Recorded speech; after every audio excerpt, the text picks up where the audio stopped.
함께 읽습니다. 시작.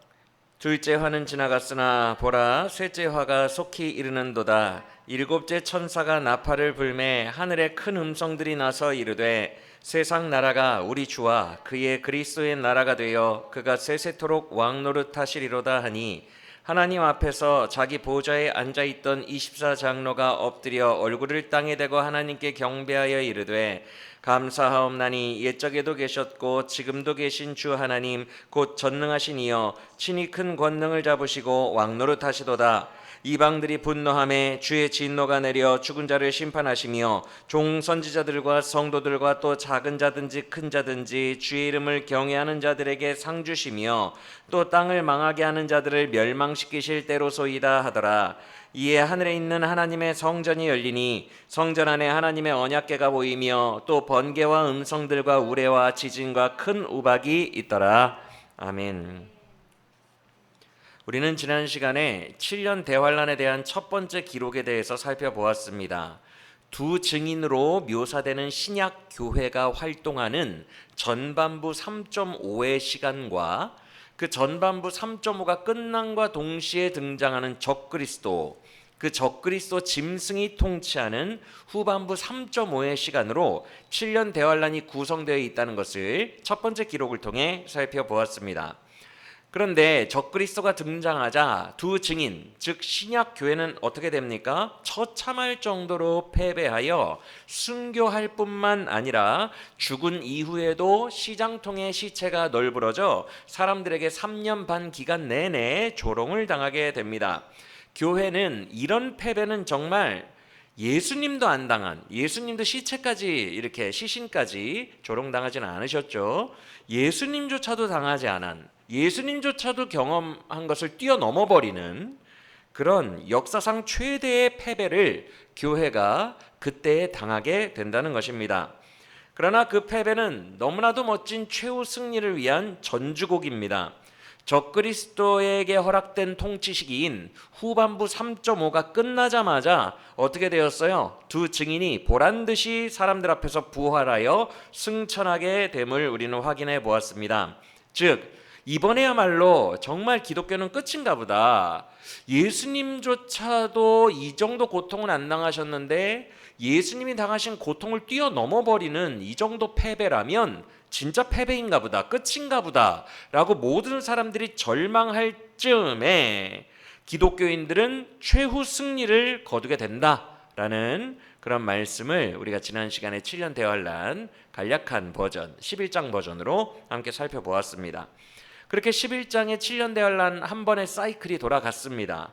그리고 이제 12, 13장에서 더 거대하게 또 한 번 사이클이 돌아가거든요. 같은 7년 대환란 이야기를 나선형의 구조로 다른 묘사로 묘사를 하는 사이클이, 두 번째 사이클이 12장부터 등장하는데 그 사이에 있는 것이 오늘 본문입니다. 오늘 본문 15절에서 드디어 일곱째 나팔이 불립니다. 그러면 일곱째 나팔 안에 일곱 대접이 있으니까 사실상 이제 끝이잖아요. 일곱째 나팔이 부러진 것은. 그러면 이제 우리는 일곱째 나팔이 부러졌다라고 11장 15절 부러졌으면 우리는 뭘 생각할 수 있어요? 아, 이제 중대 국면으로 또 한 번 계시록이 전환되겠구나 라는 것을 생각할 수 있습니다. 왜냐하면 지금까지 읽어왔잖아요. 일곱인 되기 전에 중대 국면으로 진입할 때 막 여러 이야기들이 있었고 똑같아요. 그래서 우리는 이런 기대를 하게 됩니다. 당연히 중대 국면에 어울리는 묘사들 또 나오겠구만 이렇게 생각을 합니다. 사실 이것이 나쁜 것이 아니라 계시록을 구조로 읽어내야 됩니다. 계시록 같은 이런 묵시문학, 상징 체계가 많고 모호한 이야기가 많은 묵시문학은 그냥 본문 자체로 읽어내면 너무너무 어려울 뿐더러 이상한 해석들, 막 갖다 붙이는 해석들이 나올 수가 있어요. 그래서 두 가지로 읽어야 되는데, 세 가지로 읽어야 되는데, 하나는 그 시절 역사적 배경을 토대로 읽어야 되고, 또 하나는 문맥으로 읽어야 됩니다. 그리고 또 하나는 구조로 읽어야 돼요. 구조로. 그래서 중대 국면이 전환될 때마다 반복되는 그런 구조물들이 설치되어 있었지, 세팅되어 있었지, 이렇게 이번에도 나오겠구나라고 생각을 해야 된다는 거예요. 여러분들이랑 다루었던 구조물들 뭐 있었어요? 계시록에 주요 국면의 전환 때마다 세팅되어 있었던 그런 구조물들 혹시 기억나는 거 있어요? 힘 있는 천사, 여러분과 함께 배웠었는데 혹시 기억나실지 모르겠습니다. 힘 있는 천사도 중대 국면 때마다 나와요. 언제 나왔어요? 5장에서 예수님이 그 심판의 두루마리를 처음 받아 드실 때, 그때 역사의 시작 때 힘 있는 천사가 나와서 소리를 외쳐주죠. 그리고 10장에서 여섯째 나팔과 일곱째 나팔 사이에 나와서 이제는 7년 대환란 직전이니까 최후의 이 두루마리를 받아 삼키라라며 두루마리를 들고 내려오는 최후 복음, 그 복음, 다시 선포된 복음, 그 복음을 들고 내려오는 역할을 합니다. 그리고 마지막 18장에 또 마지막 세 번째로 나와서 드디어 멸망했도다 바벨로나라고 크게 외쳐 주님의 재림과 최후 승리를 공고해주는 역할을 합니다.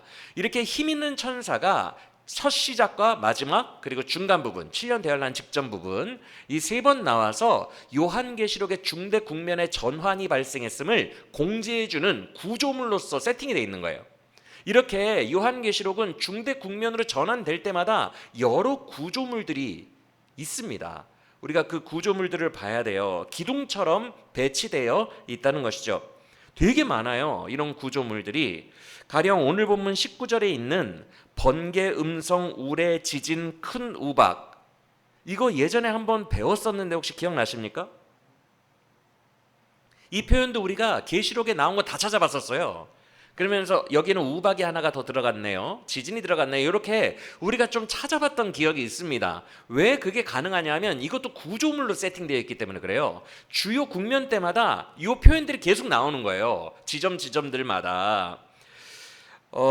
하나님의 임재를 표현하는 거죠. 구약에서 하나님의 임재를 표현하는 단어들 번개, 음성, 우레, 지진, 우박인데 언제 나왔어요? 우리 그냥 복습을 하자면, 보지 않고 복습하자면 4장에서 처음으로 요한이 3층 천으로 올라갑니다. 바울이 올라갔던 걸 3층 천으로 올라가서 하늘 성전의 예배를 보게 되는데 그때 하늘 보좌를 딱 보죠. 근데 하나님은 너무 광채가 너무 진해가지고 못 봐요. 하나님은 못 보고 그 보좌 주변에 둘린 빛만 봅니다. 빛만, 무지개라던가 그런 빛만 보는데 그때의 보좌 주변에 이 현상이 처음으로 나타나죠. 번개와 우레와 막 이거 우리 하나님이 임재하시고 계신 거예요. 이 표현이 처음으로 그때 나오더니 그 다음이 오늘 본문입니다. 이 일곱 나팔이 부러지면서 이제 최후 국면으로 전환될 때 나오고 또 마지막에 아까 힘 있는 천사가 그 나왔던 18장 바벨론 멸망했다 이때 이 표현이 또 나옵니다. 언제 나오냐면 7번째 마지막 대접이 부어질 때 주의 번개와 우레와 이게 또 나와요. 그러니까 여러분들 이렇게 자주 나오는 이런 압도적인 표현들, 이런 구조물들, 힘센 천사, 주님의 임재를 나타내는 부분 표현들, 이런 부분들이 이제는 계시록을 보면 눈에 띄고 보여질 수 있습니다. 왜 이런 것들이 있냐 하면 구조물이라고 하니까 여러분의 이해를 돕기 위해서 그렇게 말한 거고요. 구조물이라기보다 여러분 영화 한 편을 봐도 그렇잖아요. 영화의 중요한 주제곡, OST 주제곡 같은 경우에는 중요할 때 깔리잖아요. 가령 007이 주제곡이 뭐였지? 뭐였죠? 따라란 따라란 따라란 따란. 그건 미션 임파서블인데 007은 뭐예요? 빰빰빰빰빰빰. 같은 건가? 007은 뭐예요 대체? 아니 지금 제가 아까는 기억나가지고 원고에는 빠라밤 빠라밤 미션 임파서블 써놨네. 영화를 봐도 주제곡은 막 주요 전환 국면 때 진짜 중요한 때 뒤에서 쫙 배경음악으로 깔아줍니다. 똑같아요. 지금 요한계시록도 굉장히 문학적으로도 하나님이 쓰신 거라서 그런지 문학적으로도 상당히 깊이 있고 너무너무 위대한 경전이기 때문에 이런 거 하나하나 세팅되어 있는 게 굉장히 치밀해요. 굉장히 치밀하고 배경음악 깔리듯이 아주 적재적소에 힘 있는 천사나 번개, 우레 이런 것들이 등장하고 있다는 것입니다. 어떤 문학적인 부분들을 고조시키기 위해서, 분위기를 고조시키기 위해서 등장하고 있죠. 그래서 요한계시록의 주요 지점에 배치되어 있는 구조물들이에요. 물론 단순히 감정 고조시키기 위해서 배치된 거 아니에요. 다 신학적 의미들을 담고 있습니다.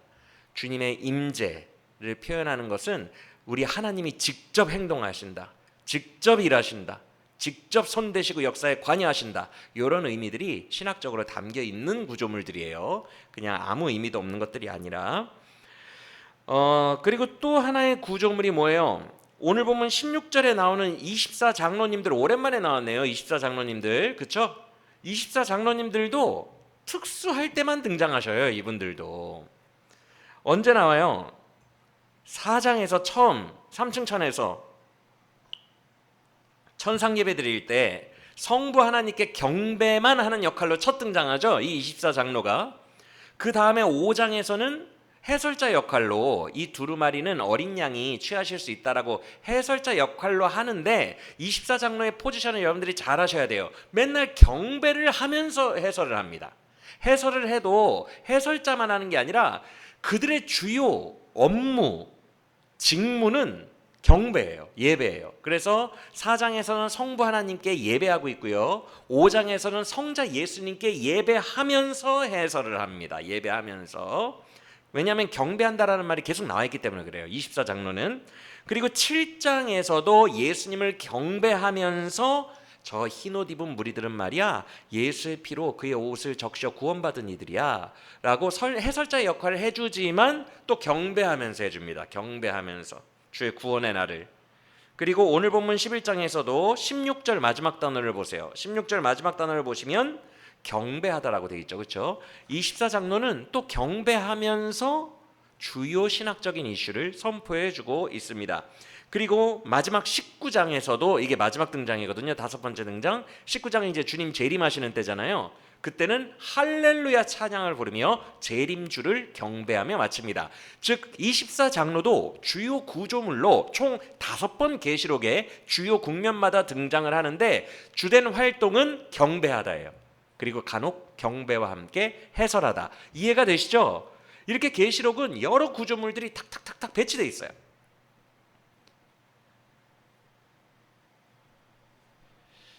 그래서 오늘 본문은 여러분 7번째 나팔이 부러졌잖아요. 15절에. 그러면 얼마나 중대 국면으로 전환이 됐겠어요. 그렇죠? 그러니까 나오실 만한 분들 지금 다 나오시는 거예요. 야야 우리 나갈 차례다 하시면서 이제 다 나오시는 겁니다. 24장로도 나오고 번개 우레 그것도 나오고 중대 국면이니까 지금 구조물들이 막 세트들이 막 나오는 거예요. 너무너무 중요하니까. 왜? 7번째 나팔 부러지면 사실상 끝이니까. 막 찬송하면서 나오는 것입니다. 그런데 마지막 11장 마지막 절을 보면 성전이 나오죠. 사실상 하늘 성전, 이게 신천지가 하늘 장막 성전, 증거 장막 성전 여기 이런 부분에서 이제 따온 건데, 이제 나중에 15장인가 가면 증거 장막 성전 나옵니다. 이 명칭이 따온 건데, 그 하늘 성전이 오늘 본문에서 지금 사실상 처음 나오거든요. 이 성전이라는 개념이.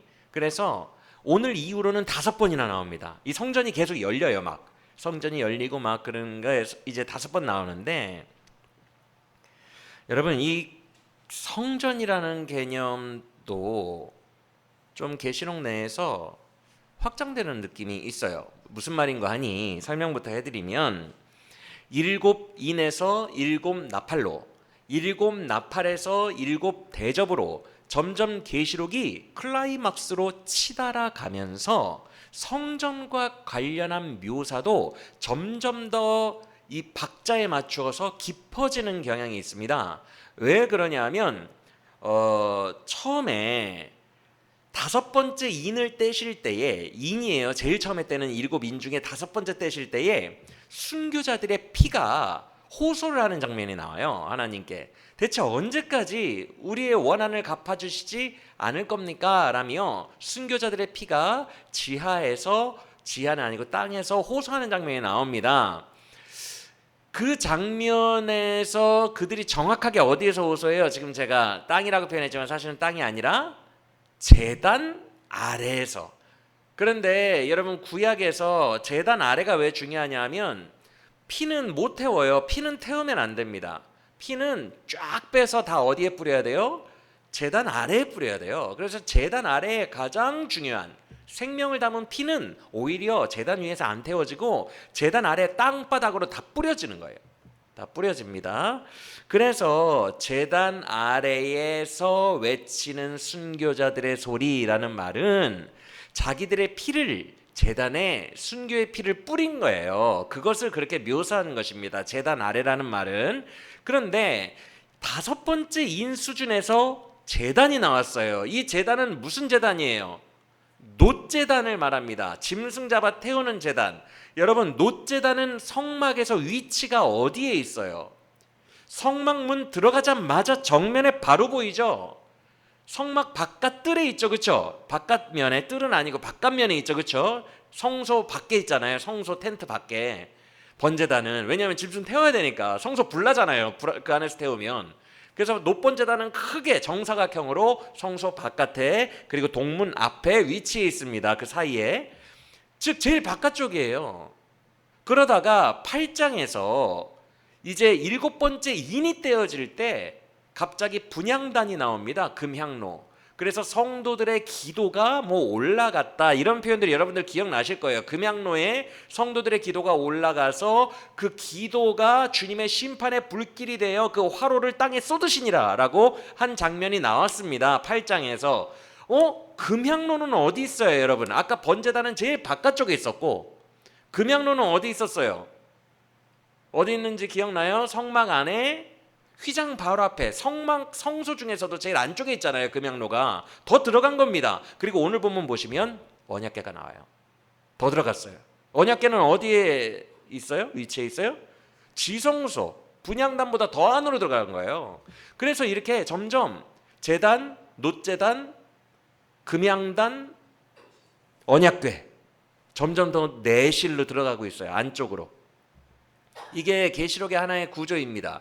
즉 계시록이 점점 클라이막스로 치달아가면서 이 성소 부분도 점점 안으로 깊이 들어간다는 거예요. 그럼 이거 무슨 의미냐? 여러분 성소가 뭐 하는 곳이에요? 그러다가 21장 22장에 가면 이런 얘기가 나옵니다. 천국에 올라갔는데 새 예루살렘 성에 도착했는데 거기는 성전이 없대. 원래 성전 예루살렘 성 안에 성전이 우뚝 서 있죠. 그렇죠? 근데 성전이 없대. 왜요? 21장 22장에서 어떻게 설명해요? 이는 성부와 성자께서 친히 성전이 되사 그들과 함께 계심이라. 그래서 이제 더 이상 성전 건물이 필요가 없어졌어요. 두 분이 같이 계시니까. 이런 식으로 됩니다. 놋제단, 분향단, 언약궤 그리고 그걸 뛰어넘어 성소 자체가 필요 없어지는 하나님과 성자 예수님이 직접 성전이 되시는 최후의 천국까지 이렇게 점점 더 깊이 들어가는 거예요. 왜 이런 표현이 있냐? 여러분 다 성도들과 관련이 있어서 그래요. 성도가 하나님을 인격적으로 만나는 장소가 어디입니까? 성전이에요. 그래서 지금 가만히 보세요. 놋제단이 표현될 때 어떤 걸로 표현됐어요? 성도들의 울부짖음으로 표현됐던 거 기억나세요? 성도들의 울부짖음?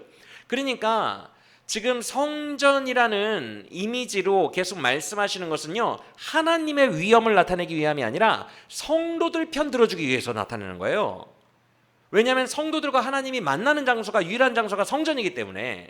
그래서 처음에 순교자들이 막 주님하고 울부짖는 장면도 성전 코드 중 하나인 놋제단으로 표현한 거예요. 그 다음에 성도들이 막 금향로에 막 기도 막 하는 것이 금향로에 담겨 올라간다. 이 똑같은 성전 코드를 얘기하거든요. 이게 성전이 성도와 하나님이 만나는 장소이기 때문에 그래요. 그래서 오늘 본문에 드디어 역사적인 최후의 7번째 나팔이 부러지는 순간 언약궤가 팡 열리면서 내가 너희들과의 언약을 기억한다라는 말씀을 하는 거예요. 여러분, 언약궤가 뭐예요? 너희는 내 백성이요 나는 너희의 하나님이라가 언약궤에 있는 증표입니다. 그래서 지금 이런 부분들을 읽으실 때 성전이 왜 나온디야? 뭐 번제단이 왜 나와? 이렇게 생각하시기보다는 어떻게 읽어내셔야 되냐면, 우리 하나님이 지금 고통받고 있는 성도들에게 되게 위로해 주시길 원하는구나 라는 것을 읽어야 돼요. 내가 너희의 기도 다 듣고 있다. 내가 너희의 호소 다 듣고 있다. 그러더니 이제 마지막에 언약궤까지 쫙 열어주시면서 나는 너희와 언약한 하나님이야. 내가 너희와의 언약을 성취하리라 라고 계속해서 인간과 하나님이 만나는 접선 장소인 성전의 코드로 나는 너희가 막 지금 순교하고 죽어나가고 있는 이 상황을 그냥 매몰차게 외면하고 있는 게 절대로 아니야. 나는 성소에서 너희를 계속 만나고 있어.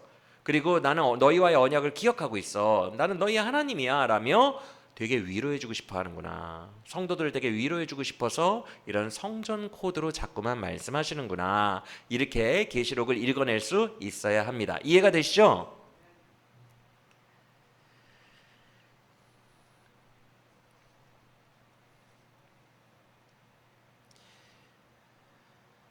여러분, 이게 너무너무 중요해요.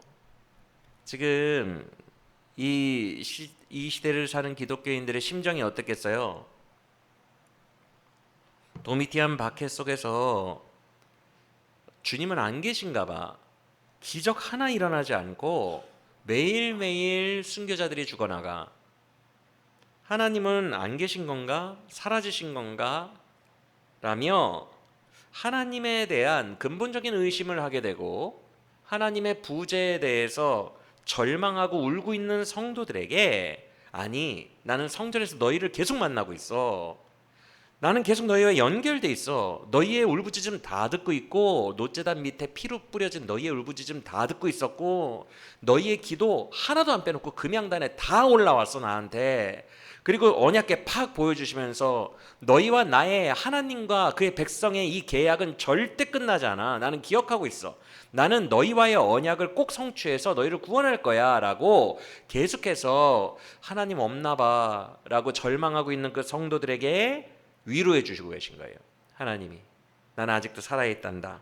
너희의 눈물을 다 지켜보고 있고 너희와 함께하고 있단다. 난 너희를 장차 구원할 거야 라고 격려해 주시는 것이죠.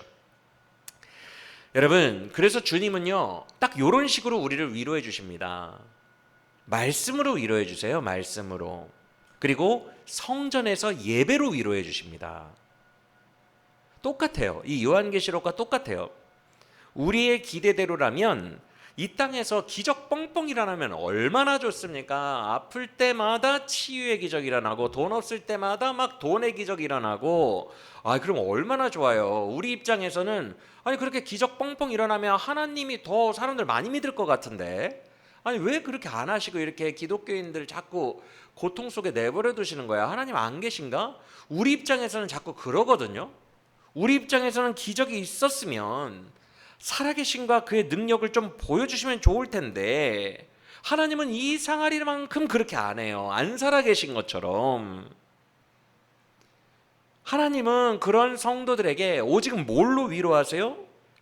최후 승리의 말씀, 진리의 말씀, 언약의 말씀으로만 위로해 주십니다. 예배 가운데에 똑같아요. 지금 계시록과 똑같다고요. 예배 가운데 성전에서 말씀으로 위로해 주세요. 왜요? 우리에게는 죽은 자들 가운데 부활하여 둘째 사망을 면하고 저 천국으로 옮겨지는 최후 승리가 굳게 그리스도 안에서 약속되어 있기 때문인 줄 믿으시길 바랍니다. 최후 승리가 우리에게는 약속되어 있어요. 그래서 하나님은 이 최후 승리와 복음의 진리로 우리를 계속 격려해 주시는 거예요. 아직 끝난 게 아니라고 말씀해 주시는 거예요. 나와 너는 언약한 관계라고, 내가 너를 구원하겠다고 말씀해 주시는 거예요. 자, 그래서 최후 승리와 뭔가 근본적인 복음으로만 왜 위로해 주시지? 좀 이 땅에서 실질적인 기적이 일어나서 이 땅에서 위로해 주시면 안 되나? 왜 꼭 최후 승리, 제일 마지막에 복음으로 이길 거야, 천국 갈 거야, 왜 이런 걸로만 맨날 격려를 하실까? 이 땅에서도 좀 해주시지. 여러분, 우리가 이 일을 토대로 우리가 살아가는 이 땅에 대해서 개념을 잘 잡아놔야 돼요. 이 개념을 잘못 잡아놓으면 하나님을 오해합니다. 욥처럼. 이 땅을 정확하게 이해해야 돼요. 하나님은 이 땅에서 기적과 능력을 뻥뻥 터뜨려 주시면서 기독교인들 기살려 주시는 하나님이 아닙니다. 물론 때로는 기적을 베풀어 주시기도 하고 은혜를 베푸시며 쉴만한 물가로 인도해 주시기도 하지만 그것은 본질이 아닙니다. 그거는 중간중간 휴식처예요. 진짜 이 땅이 휴양지가 아니라는 거예요. 안식처가 아니라는 거예요. 중간중간에 가끔 주시는 그것은 마치 베트남 전쟁 같은 때에, 베트남 전쟁도 보시면 여러분 영화 같은 거 보면 그 베트공들이랑 그 정글에서 막 싸우고 막 죽고 하다가도 그 사이공 그 시내에 가가지고 막 뭐 맛있는 것도 먹고 막 그러잖아요, 군인들. 그리고 우리는 참 그 두 묘사가 같이 영화 속에 있는 게 신기하죠. 피를 흘리며 친구 동료들이 죽어나가는 싸움터에서 갑자기 사이공 시내가 나오고 막 화려한 네온 사인에 그런 데에서 막 놀고 있는 군인들의 모습을 보고 이게 잘 이해가 안 되죠. 그런 거예요. 이 땅에서 쉴만한 물가를 주시고 이 땅에서 가끔 기적 주시고 가끔 은혜 주시는 것은 말 그대로 잠깐 전투하다가 쉬는 거지 이 땅 자체가 휴양지가 아니라고요. 놀러간 거 아니라고요. 이 땅을 휴양지로 생각하는 순간부터 하나님에 대한 오해가 발생합니다. 이 땅은 전쟁터예요.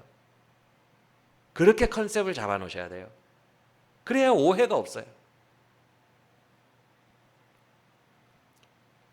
그래서 매 순간 휴양지처럼 기독교인들에게 기적 뻥뻥 터뜨려주면서 기독교인들 기살려주시는 하나님이 아니라 조금만 버텨라.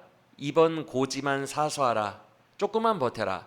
최후 승리가 우리에게 있다. 이런 식으로 위로해 주시는 거예요. 전쟁터기 때문에. 여러분, 이 땅은 우리가 스포트라이트와 조명을 가득 받고 우리가 잘난 척하는 무대도 아니고요. 우리가 이곳에서 박수 받고 영광 받는 것도 아니에요. 이 땅은 치열한 전쟁 속에서 사는 땅이에요. 진정한 안식은 저 천국에만 있다 그랬어요. 할렐루야. 너희가 그곳에서 일을 그치고 쉬리로다 라고 하셨어요. 진짜 안식 휴양지는 너무나도 아름다운 파라다이스는 말 그대로 파라다이스가 천국이잖아요. 파라다이스는 천국에 있다고요. 이 땅은 전쟁터예요. 우리가 이걸 헷갈리면 안 된다고요. 그러면 전쟁터 안에는 영광도 없나요? 힘듦만 있나요? 아니요, 영광이 있죠. 근데 전쟁터의 영광은 휴양지의 영광과 스타는 달라요. 전쟁터의 영광은 뭐예요? 나의 주군에게 충성하는 영광이죠.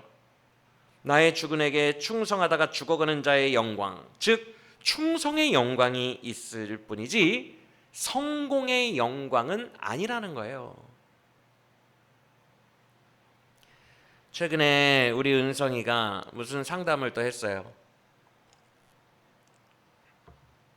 상담을 했는데 은성이도 이제 애가 많이 커가지고 물어보면서도 자기가 답도 다 얘기해요. 또 그 뒤에 이거예요? 물어봤다가 이거죠? 이렇게 답을 또 얘기해. 그래서 뭐 할 말은 없는데요. 그래도 좀 애매하니까 확증해 달라고 물어보는 거겠죠. 답을 알고 있지만. 그래서 제가 이런 말을 했어요. 그 고민에 대한 답으로, 은성아, 성공은 네가 하는 게 어차피 아니잖아. 애초에 성공과 승리는 전쟁에 능하신 여호와가 하는 거잖아. 네가 하는 게 아니라. 그래서 하나님은 너에게 성공했냐 실패했냐를 절대 물어보지 않으셔. 애초에 성공과 실패는 하나님 소관이야. 전쟁에 능하신 여호와가 하는 거야. 그래서 하나님이 너에게 물어보시는 건 딱 하나야. 충성했느냐야. 주님이 나중에 어떤 사람을 칭찬하는 줄 아니? 성공자를 칭찬하지 않고 충성자를 칭찬하셔. 왜? 성공은 하나님의 손에 있으니까.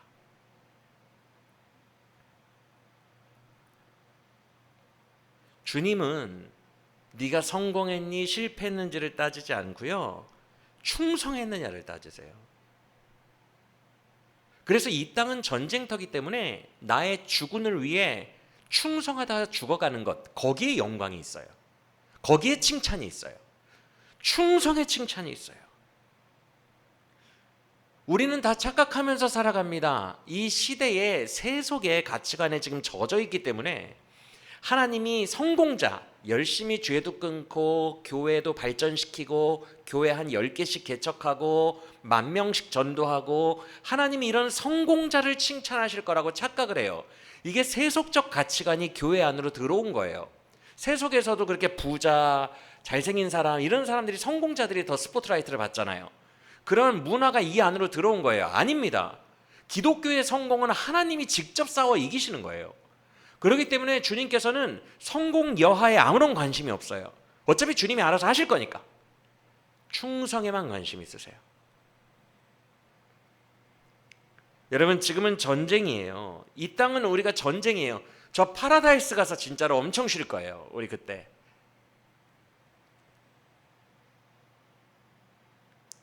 주님은 그래서 전쟁이기 때문에 우리를 격려하시는 방식이 최후 승리로 격려하시는 거예요. 여러분, 우리 백마고지 6.25 때 고지전 장난 아니었죠? 고지만 하루에 몇백 번씩 바뀌잖아요. 몇십 번씩, 그렇죠? 그 치열한 의미도 없는 고지전을 할 때 지휘관이 뭐라고 해요? 막 죽어나가거든요. 오늘도 몇 명이 죽었는데 또 고지 또 가는 거예요. 그때 지휘관이 뭐라고 합니까? 이길 거야. 최후 승리가 우리에게 있어. 힘내자. 조금만 더 버텨. 조금만 더 버텨. 최후 승리가 있어. 다 이러거든요, 지휘관들이.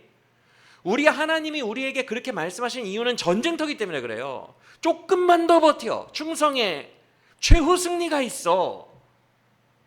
그래서 계시록은 이 땅의 실체에 대해서 정확하게 보여준다는 거예요.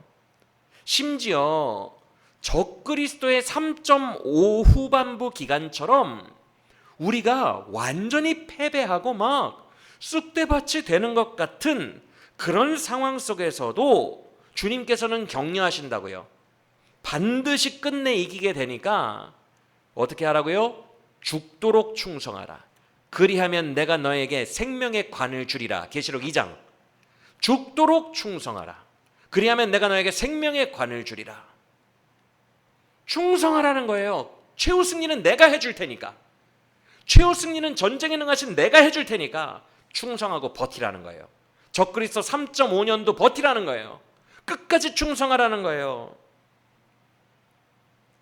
그 계시록 2장 죽도록 충성하라가 무슨 교회예요? 서머나 교회, 순교자 폴리카비를 탄생시킨 서머나 교회에 하신 말씀이잖아요. 죽도록 충성하라.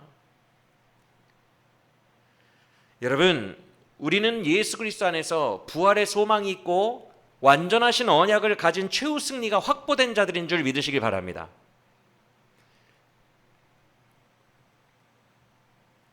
주님이 이걸 우리와 언약하셨어요. 그래서 우리는 이 땅에서 비록 순교하고 짓밟히고 조롱당해도 결국 그리스도 예수 안에서 놀라운 역전의 부활을 할 것입니다. 우리의 슬픔과 어둠이 짙으면 짙을수록 주님 재림하시는 날의 영광은 더욱더 클 것입니다. 그 반전은 더욱더 놀라울 것입니다. 이도령이 춘향이가 가장 어려울 때 그때 나타나서 아멘거서 출도요 했을 때 모든 독자들이 마음이 시원해지고 감격이 있는 것처럼 우리의 어두움이 짙으면 짙을수록 우리 예수님 오시는 날이 더 찬란하게 빛날 것입니다. 할렐루야. 고지전 같은 그런 전쟁 영화를 보면 마지막에 구원군이 올 때 얼마나 감격이 느껴집니까? 학도병 같은 그 젊은 청소년들이 겨우겨우 버티고 다 죽어나가고 있었는데 저기서 탱크를 몰고 한국, 미국 연합군들이 도와주러 올 때 그래서 약속했던 그 지원군이 올 때 그래서 꽝꽝꽝 하늘에서 막 폭격 떨어지고 그래서 전방위적으로 도와주면서 승리할 때 그때 버티고 있었던 청소년 학도병들이 얼마나 감격스러워요. 지원군이 오고 끝내 이겼으니까 버티고 충성한 결과가 얼마나 더 감격스러워요. 그런 느낌이라는 거예요. 우리가 비록 학도병같이 약하고 우리가 너무너무 보잘것없는 존재이지만 이 어두운 세상에서 충성을 다하면 우리 주님께서 최후 승리를 확실히 확보해 주신다고요. 주님 다시 오십니다. 할렐루야. 주님은 그걸로 위로하신다고요. 왜? 이곳은 파라다이스가 아닌 전쟁터니까. 이 전쟁터가 끝나면 여러분들은 정말 평화로운 나라에서 파라다이스를 즐기게 될 줄로 믿으시길 바랍니다. 그래서 중요한 것은 이 땅에서 우리가 해야 할 유일한 태도예요. 그건 충성입니다. 맡은 자에게 구할 것은 충성이니라. 죽도록 충성하라. 오늘 새벽 말씀에서 김남준 목사님이 그런 말씀을 하셨죠. 우리의 정체성을 확실하게 해야 마귀를 이길 수 있습니다. 내가 모호하고 흐릿하고 흐리멍텅하면 마귀를 이기지 못합니다. 그런데 제가 김남준 목사님이 정체성을 확실히 해야 마귀를 이긴다 이걸 보고 깜짝 놀란 게 두 분은 사실 모를 텐데 아시겠지만 예전에 몇 달 전에 수영록교회 이규현 목사님 설교를 새벽에 한 적이 있었어요. 그 이규현 목사님 설교의 후반부에 계속 본문이 뭐였냐면 마귀가 예수님을 광야로 데려가 3번 시험한 그 내용이었어요. 그때 이규현 목사님이 뭐라고 했냐면 여러분 정체성을 분명히 하세요. 여러분은 하나님의 자녀예요. 하나님의 자녀로서 정체성을 분명히 해야 마귀를 쫓아낼 수 있어요. 이길 수 있어요 라는 말씀을 하셨거든요. 근데 김남준 목사님, 두 원로 목사님이 똑같은 말씀을 하시니까 제가 오늘 아침에 좀 소름이 돋았어요. 정체성을 확실히 하라는 거예요. 애매하게 하지 말고 나는 주의 병사야, 나는 주의 군대야, 나는 주의 병정이야, 나는 예수의 종이야. 이 외침과 선포와 함께 충성을 다해야 된다는 거예요. 그 전쟁터가 무서워서 막 도망가고 막 적군의 옷을 갈아입고 막 비겁하게 도망가는 것이 아니라 나는 우리나라 군대야 라며 끝까지 충성을 다하라는 거예요. 정체성을 분명히 하라는 거예요. 도망가지 말고. 그래야 마귀와의 전쟁에서 이길 수 있다고 두 원로이신 목사님이 말씀하셨다는 거예요. 여러분, 우리는 정체성을 분명히 해야 돼요. 우리는 사람에게 충성하는 자들이 아니에요. 오직 복음으로 우리 마음에 직접 들어와서 우리를 다스리시는 예수님께만 충성하는 자들입니다. 할렐루야. 이것이 우리의 정체성이에요. 그분께만 충성하는 군인입니다. 예수의 명령만 듣는 군인입니다. 그러면 우리가 예수의 군대면, 병사들이면 이 세상의 정체성은 뭘까요? 전쟁터입니다. 그러면 이 세상을 주관하고 잡고 있는 자가 누굴까요? 지난 시간에 배운 공중권세 잡은 마귀입니다. 마귀가 지배하고 있고 이 세상은 전쟁터이고 우리는 예수의 군대입니다. 이 세 가지 정체성을 분명히 가지고 있어야 마귀를 이길 수 있다고요. 그런데 내가 지금 여기를 휴양지로 인식하고 있고 전쟁터로 인식하지 않고 있고 내가 예수의 군인으로 인식하지 않고 흐리멍텅하고 있다면 이 세상을 지배하고 있는 마귀에게 농락당하기 딱 쉽다라는 김남준 목사님과 이규현 목사님의 말씀인 거예요. 정체성을 분명히 하라는 거예요. 아니면 속아 넘어간다는 거예요. 흐리멍텅하게 있지 말고 군인처럼 살라는 거예요. 그래서 오늘 본문에서 드디어 7째 나팔이 뻥 부러질 때에 아까 말씀드린 그 구조물 중에 하나인 24장로와 또 하늘의 큰 음성, 이것도 한 8번 정도 나오는 구조물이거든요. 너무 다양하게 나와가지고 이렇게 좀 이런 구조물들은 얘기 안 했어요. 설명 안 했어요. 하늘의 큰 음성과 24장로가 이구동성으로 무슨 얘기를 해요? 이제는 이 세상, 이 속세, 이 세상 나라가 그리스도의 나라가 된다라는 말을 하는 거예요. 드디어 그날이 열리는 거예요. 이제까지 당해왔어요. 기독교인들이. 이제까지 이 전쟁터에서 당해왔는데 이제는 이 세상 나라가 그리스도가 돼요. 그리스도의 나라가 돼요. 그가 왕노릇 하실 거다. 세세토록. 그런 선포를 하는 거예요. 이제는 끝났다는 거예요. 최후 승리가 임했다는 것입니다. 할렐루야. 그래서 7째 나팔을 불 때 15절에서 예수가 왕이 될 거다, 다스리실 거다. 그리고 17절도 보시면 하나님이 친히 큰 권능을 잡고 왕노릇 하신대요. 그래서 18절 보면 상을 줄 자에게는 상을 주시고 벌을 줄 자에게는 벌을 주심으로 이 세상에 대한 완전한 마무리, 판결을 하실 거다 라고 이렇게 선언을 하는 거예요. 즉 성도들아 많이 힘들었지? 이제 드디어 최후 승리가 왔단다 라며 성전문이 열리고 하나님이 직접 일하기 시작하는 것입니다. 할렐루야. 우리가 꿈꾸는 나라가 이때예요. 이때야말로 진짜 예수님의 나라가 온 세상에 퍼지는 거예요. 그리고 이 날이 바로 끝날이고, 이 날이 동시에 재림날이고, 이 날이 동시에 최후 승리의 날입니다. 즉 이 최후 승리의 날, 재림이 오기 전까지는 전쟁터예요. 아직은 공중권세 잡고 있는 저 마귀와의 계속되는 전쟁터예요. 근데 오늘 새벽 예배 때 김남준 목사님이 뭐라고 하셨어요? 마귀는 뭘로 물리친다 그랬어요? 예배로 물리친다 그랬어요. 마귀는 예배로 물리치는 거예요. 왜? 우리의 정체성이 예배하는 자들이니까.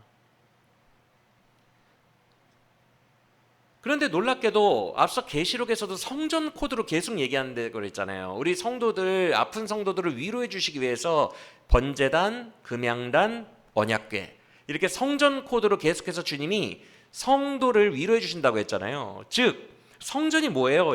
하나님과 성도가 만나는 곳, 예배하는 곳이에요. 그래서 도미티안 황제의 핍박을 받고 있는 이 성도들을 주님이 두 가지로 위로해 주시는 거예요. 성전, 예배, 그리고 거기에서 선포되는 말씀. 이 두 가지로 위로해 주십니다. 주님은. 그래서 주님의 군사들은요, 예배 와서 은혜 받고 거기에서 말씀으로 위로함을 얻고 그 힘으로 나가서 싸우는 거예요. 그래서 김남준 목사님이 예배로 이긴다고 한 거예요. 주님의 병사들은 예배에서 힘을 얻어야 돼요. 우리의 무기는 혈과 육에 있는 것이 아니라 예배에 있어요. 예배에서 말씀 먹고 그 힘으로 충성을 다해 싸우는 거예요. 예배 때 하나님의 임재를 깊이 느끼고 하나님 깊이 만나고 인격적인 하나님과의 그 사랑으로 끈끈해져서 내 주군을 위해 죽도록 충성하러 또 나가는 것입니다. 예배에서만 우리 성도가 승리할 수 있다는 것을 믿으시길 바랍니다. 그래서 예배를 통해 우리는 마귀도 이길 수 있고요, 하나님은 예배를 통해 우리에게 힘도 주십니다. 사랑하는 여러분, 전쟁터라고 하니까 좀 슬프지 않아요? 사실 저도 예수 처음 믿었을 때는요, 꽃길만 걷는 줄 알았어요. 허니문 기간 때 예수님 처음 믿고 한 1, 2년 동안 진짜 너무 좋더라고요. 그래서 예수 믿는다는 게 이렇게 신나는 거구나, 재밌는 거구나, 행복한 거구나 생각했는데 그 꽃길을 걷는 게 무너진 게 전도사로 처음 사역을 시작하는데요. 그때 행복감이 싹 사라졌었어요. 처음으로 슬프다, 힘들다, 아프다라는 감정을 느꼈어요. 분명히 주님 만난 그 직후의 허니문 기간에는 너무너무 좋았거든요. 진짜 너무너무 좋았는데 시간이 지나면서 힘들다라는 느낌이 되게 많았어요. 그렇게 정신없이 사역만 하면서 달려오다가 목사 되기 직전에 역시 전도사 때 이 말씀이 눈에 확 들어오더라고요. 누가복음에서 예수님이 제자들에게 하신 말씀인데 이게 그 당시에 저에게는 정말로 큰 충격적인 말씀이었어요. 뭐라고 하셨냐면 제자들에게 너희들 나를 따르려거든 미리 계산 잘하고 와라, 고생길이니까, 이런 말씀을 하셨어요. 어떻게 말씀하셨냐면 건축가가 미리 건축을 할 때 얼마만큼의 자재와 돈이 들지를 계산하고 하지 않겠느냐. 그래서 만약에 그 건축가가 계산을 안 하고 무턱대고 건축물을 올렸다가 그 건축물 비용이 초과해버리면 뼈대만 남겨놓고 도망가 버리지 않겠느냐. 그리고 또 어떤 비유를 해요. 왕이 전쟁을 하러 나갈 때 상대편 군사와 우리 군사의 군사력을 계산하고 나갈 거 아니냐. 계산도 안 하고 그냥 무조건 나갔다가 적의 군사력이 우리보다 더 많으면 다 버리고 도망갈 거 아니냐. 너희가 예수를 따르는 것도 똑같다. 나를 따르는 길은 고생길이니까 미리 계산하고 하라. 계산을 미리 하지 않고 무작정 덤벼들면 나중에 도망간다. 이해가 되십니까? 누가복음에서 그런 말씀을 하시면서 너희는 십자가를 지고 너희 자신을 부인하고 너희의 십자가를 지고 나를 따를 것이니라. 만약 너희가 이 땅에서 나를 부인하면 나도 저 천국에서 너희를 부인하리라. 이런 말씀을 하세요. 제가 그것을 전도사 때 그 본문이 눈에 확 들어오면서 잘못 선택했다 이런 생각이 들었습니다. 아, 기독교가 이런 거였구나. 나 잘못 들어왔다. 그런데 여러분, 그 어떤 것을 구원의 영광과 주님의 우리를 향한 사랑의 영광에 바꾸겠습니까? 잘못 들어온 게 아니라 은혜죠. 영광의 길에 모르고 들어오게 하신 게 은혜죠. 왜? 저같이 못난 사람은 그걸 미리 계산하면 절대 안 들어올 게 뻔하니까 모를 때 그냥 잡아 이끄신 거예요. 반면에 저보다 훨씬 더 성숙하고 깊은 분들은 속에서 결단까지 다 받아내시겠죠. 이렇게 나를 따르는 게 힘든데 너 올 수 있겠니? 라고 멋진 결단도 받아내시고 주님께로 이끌겠죠. 근데 저 같은 사람은 왜 옛날에 이런 말씀 있지 않습니까? 어른들이 야야 총각 너 결혼하고 싶으면 각시가 아무것도 모를 때 20살 때 데리고 와야 돼. 20살 때 데리고 와야 너 결혼할 수 있어. 아무것도 모를 때 데리고 와야 돼. 똑같아요. 신랑 대신 예수님은 저같이 못난 사람들은 모를 때 데리고 오는 거예요. 그냥 이걸 모를 때 데리고 와요. 이 영광의 길을, 이 생명의 길을 걷게 하고 싶으니까. 이게 사실은 축복이고 은혜거든요. 이걸 어떻게 바꿉니까? 이 구원의 은혜를. 할렐루야. 그러니까 이것 또한 은혜인 거예요. 모르는 채로 그냥 보쌈 해오듯이 데리고 온 게 은혜인 거예요. 사랑하는 여러분, 이 길은 생명의 길, 이 길은 영광의 길, 나를 구원하신 주님이 십자가 지고 가신 길임을 믿으시길 바랍니다. 이 길 끝에 반드시 최후 승리가 있어요. 그래서 우리가 할 일은 부담 다 내려놓으세요. 잘하고 못하고 할 필요가 없어요. 물론 잘하고 못하고 할 필요가 없다고 해서 막 하라는 건 아니에요. 우리가 사경회 때 배운 것처럼 우리에게 간절한 소망을 두고 행하게 하십니다. 우리가 할 것은 주님과 마음을 맞춰서 소망하는 거예요. 저 사람들을 구원받기를 원해요. 저 사람들도 주를 예배하기를 원해요. 저 사람들도 치유받기를 원해요. 이 소망은 당연히 있어야 돼요. 우리의 예배가 뜨겁기를 원하고 우리의 예배가 살아있기를 원해요. 이런 소망은 당연히 있어야 돼요. 하나님의 소망을 우리 마음에 두고 행하게 하시는 거니까. 그런데 그 일을 내가 이루는 건 아니에요. 나는 내가 할 수 있는 것은 소망과 충성 둘밖에 없어요. 이루시는 분은 하나님이에요. 내가 못하고 잘하고의 나의 스킬은 아무런 문제가 없다고요. 주님은 네가 나의 마음을 가지고 소망하느냐, 네가 나에게 충성하느냐 둘만 보십니다. 최후 승리를 언약해 주시고 둘만 봐요. 눈에 보이는 가시적 승리도 우상이 될 수 있어요. 그거에 빠지면요, 내가 내 자신에 대해서 굉장히 자학하게 되고 내가 내 자신에 대해서 오류에 빠져요. 저도 목회를 하면서 설교가 잘된 날과 설교가 못된 날을 스스로 판단하며 자학하기도 하고 슬퍼하기도 했어요. 그게 가시적 현상에 저 스스로가 오류에 빠지고 우상화시킨 거예요. 그래서 이것들로부터 우리가 다 모래로 만들고, 올해 초 말씀처럼 다 모래로 만들고 그저 하나님께 충성하고 하나님만 보고 나아가야 합니다. 최후 승리는 만군의 여호와께서 알아서 하실 것입니다. 우리는 소원을 담고 충성을 보이는 것, 그것밖에 할 게 없다는 것을 꼭 기억하시길 바랍니다. 여러분, 주님께 충성을 보일 자 누구입니까? 말씀 마칠게요. 이 치열한 전쟁의 한복판과 같은 인생길에서 포기하지 않고 도망가지 않고 그 전장에서 끝까지 칼을 휘두를 예수의 군병들이 누구입니까? 저와 여러분이 되기를 원합니다.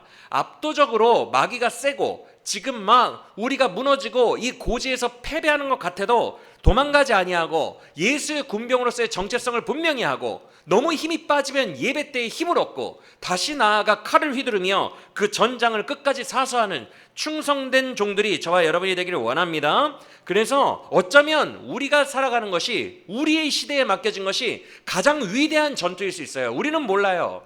하나님이 우리에게 가장 위대한 전투를 맡기셨을지 어떻게 알아요? 우리가 가시적으로 막 크게 막 몇만 명 교회 세우고 이것만 보고 있으니까 잘 모르지, 어쩌면 하나님께서 내가 너에게 제일 위대한 전투를 맡겼단다 라고 말씀하실 수도 있는 거예요. 위대한 전투에서 역사상 가장 위대한 충성의 모습을 보이는 사람이 저와 여러분이 되기를 원합니다. 오늘날 우리 같은 자들에게, 참 부족한 자들에게 이 시대를 맡기셨어요. 역시 이 시대에도 전투가 벌어지고 있습니다. 각자의 위치에서 충성해야 합니다.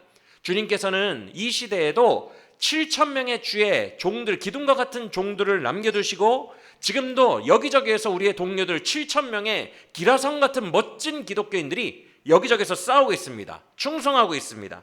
우리도 힘을 얻어서 그 동료들과 함께 충성해야 합니다. 정체성을 분명하게 하고 예배를 통해 마귀를 이겨내며 힘을 얻어 삶의 모든 자리에서 충성을 다하는 군병들이 되시기를 예수 그리스도 이름으로 간절히 축원합니다.